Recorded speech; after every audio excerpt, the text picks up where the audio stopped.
दिल्ली के चुने हुए मुख्यमंत्री अरविंद केजरीवाल जी को भारतीय जनता पार्टी की तानाशाह सरकार ने गिरफ्तार कर लिया। इस गिरफ्तारी के खिलाफ दिल्ली के लोगों के दिलों में आक्रोश है। यहां तक कि भारतीय जनता पार्टी का कार्यकर्ता भी आज दबी जुबान से एक ही बात कह रहा है कि ये गिरफ्तारी गलत हुई है। पार्टियों के अंदर सत्ता पक्ष और विपक्ष में मतभेद होते हैं, लड़ाइयां होती हैं, लेकिन चुने हुए मुख्यमंत्री को गिरफ्तार करके तानाशाह सरकार ने जो संदेश दिया है कि हम किसी लोकतंत्र को नहीं मानते, इसके खिलाफ जब ईडी की टीम मुख्यमंत्री आवास पर पहुंची, लोग वहां इकट्ठा होना शुरू हुए। जितनी संख्या में लोग पहुंचे उससे कई गुना ज्यादा फोर्स लगा करके पूरा मुख्यमंत्री आवास छावनी में तब्दील कर दिया गया। अगले दिन इसके विरोध में भारतीय जनता पार्टी के राष्ट्रीय मुख्यालय पर प्रदर्शन करने के लिए लोग पहुंचे। पूरे इलाके में चप्पे चप्पे पर पुलिस बिठा दी गई। आम आदमी पार्टी का कार्यालय सील कर दिया गया। जो लोग भी अपना आक्रोश लोकतांत्रिक तरीके से शांतिपूर्वक व्यक्त करते जा रहे थे, महिलाओं को, पुरुषों को, बुजुर्गों को घसीट घसीट के गिरफ्तार किया गया।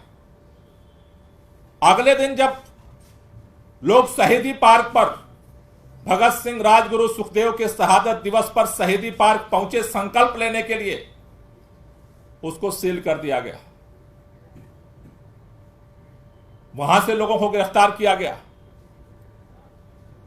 आज जब मुख्यमंत्री अरविंद केजरीवाल जी की गिरफ्तारी के खिलाफ प्रधानमंत्री निवास पर लोग पहुंच रहे थे, ये पूछने के लिए कि आखिर चुने हुए मुख्यमंत्री को जेल, शरद रेड्डी को बेल और 55 करोड़ का भाजपा का खेल, ये क्या है?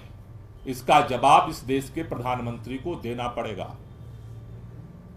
चारों तरफ से घेर करके सारे कार्यकर्ताओं को, सारे नेताओं को गिरफ्तार कर लिया गया। महिलाओं को घसीट घसीट के गिरफ्तार किया गया। पूरे दिल्ली को आज पुलिस छावनी में तब्दील कर दिया गया है। भारतीय जनता पार्टी के नेता, केंद्र की सरकार, केंद्र के मंत्री, देश के प्रधानमंत्री अगर ये सोचते हैं कि पुलिस की आड़ में हम छुप जाएंगे और हमें जवाब नहीं देना पड़ेगा, आंदोलन रुक जाएगा, गलतफहमी में है। इस देश के अंदर, इस दिल्ली के अंदर अरविंद केजरीवाल से लोग मोहब्बत करते हैं। और आपने जिस तरीके से फर्जी केस में अरविंद केजरीवाल को गिरफ्तार किया है, उसका पूरा सच आज देश के सामने आ चुका है। जिसके गवाही के आधार पर आपने अरविंद केजरीवाल को गिरफ्तार कर लिया, उसको बेल मिल गई और आपके खाते में 55 करोड़ रुपए ट्रांसफर हो गए। आपका खेल हो गया। ये नंगा सच आज पूरा देश देख रहा है। आप जिस तरह से पूरे दिल्ली के अंदर 144 धारा लागू करके आज ऐसा लग रहा है कि दिल्ली पुलिस स्टेट बन गया।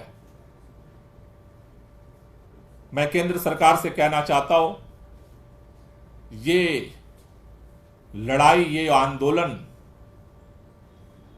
आपके पुलिस के दम पे रुकने वाला नहीं है। ये आवाज पूरे देश के अंदर पहुंच रही है और उसी आवाज को बुलंद करने के लिए हमारा जो अगला टारगेट है वो 31 मार्च रामलीला मैदान की इंडिया गठबंधन की महारैली, जिसमें पूरे देश से इंडिया गठबंधन के सभी प्रमुख लीडर्स उसमें शामिल होने के लिए आ रहे हैं। दिल्ली के लोग लाखों की तादाद में रामलीला मैदान 31 तारीख को 10 बजे पहुंचेंगे। उसकी तैयारी के लिए आज से हमने अपनी रणनीति शुरू कर दी है। अगले 31 तक हम लोगों के बीच में जाएंगे और इस तानाशाही के खिलाफ रामलीला मैदान में आकर के शांतिपूर्वक अपने आवाज को बुलंद करने के लिए आह्वान करेंगे।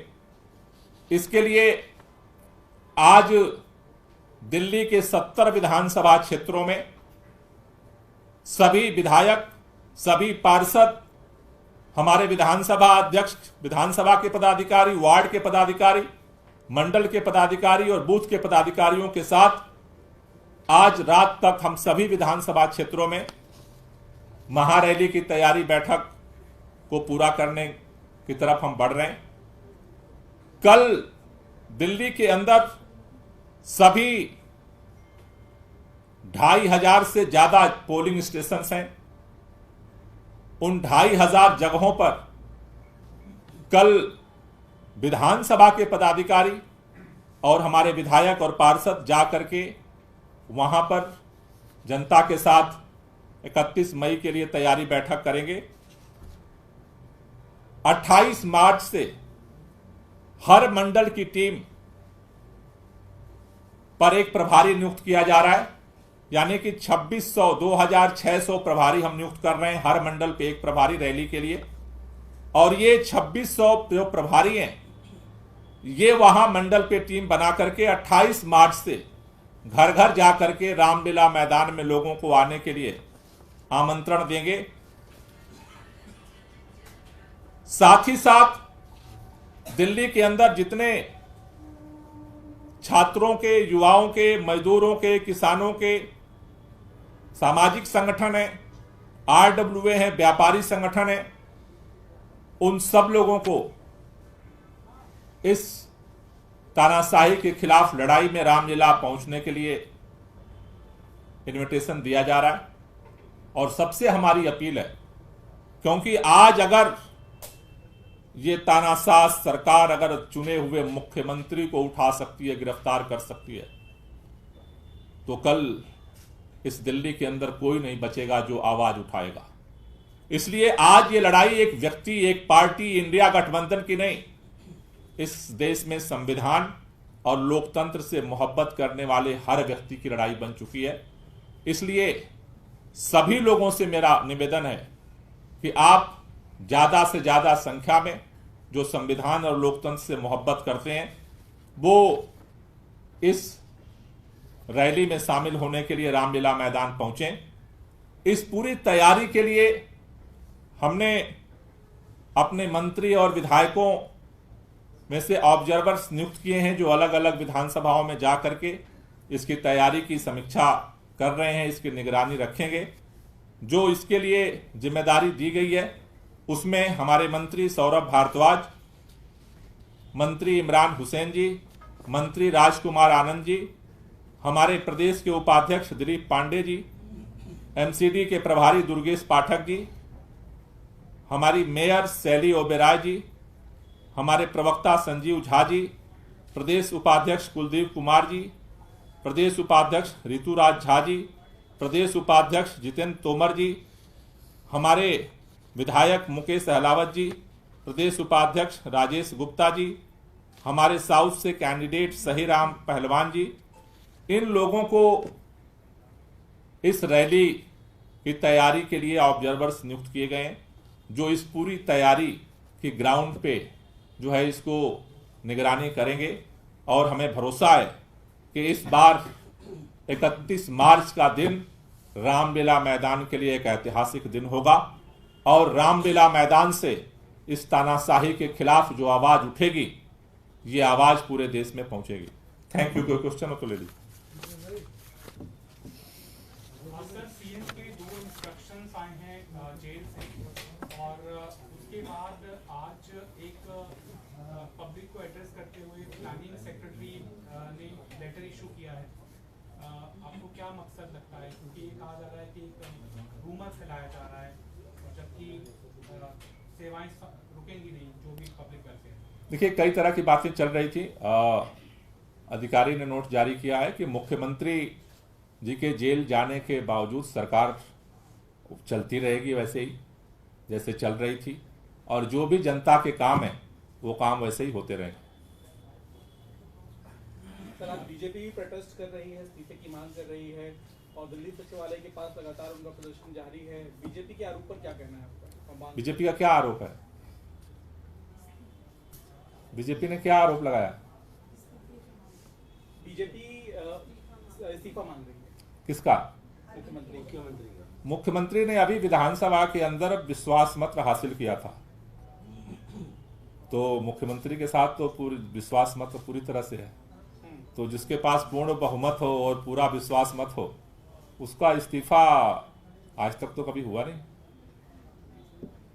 सर, एक बड़ा विवादित बयान सामने आया है। कांग्रेस पार्टी की प्रवक्ता है सुप्रिया श्रीनेत, उन्होंने जो लोकसभा उम्मीदवार हैं बीजेपी की कंगना रनौत, उनके बारे में एक टिप्पणी की है और जो एक खासा राजनीतिक विवाद का मुद्दा बन गया। हालांकि बाद में उन्होंने माफी भी मांगी और वो पोस्ट के लिए उन्होंने कहा कि किसी ने गलती से ये काम किया है। मेरे ख्याल से उन्होंने जवाब दे दिया है, उससे आगे तो उसमें कुछ बात समझ में नहीं आती। आपको लगता है कांग्रेस पार्टी को कार्रवाई करनी चाहिए अपनी प्रवक्ता के खिलाफ? मेरे ख्याल से उन्होंने अब जवाब दे दिया है जो। Okay, thank you. ऋषभ